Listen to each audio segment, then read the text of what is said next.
Факт номер один. Шимпанзе– ближайший родственник человека. Их геном совпадают с человеческим на 98%, что объясняет сходство в поведении, эмоциях и даже физиологии.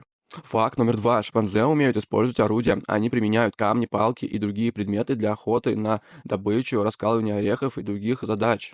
Факт номер три. Шимпанзе могут проявлять эмоцию. Они выражают сочувствие и заботу друг о друге, а также заботятся о больных или раненых членах своей группы. Факт номер четыре. Шимпанзе способны узнавать себя на фотографиях. Также они безошибочно определяют, что это их изображение в зеркале. Факт номер пять. Детеныши шимпанзе, как и человеческие дети, играют в игры. Причем у самцов и самок игры разные.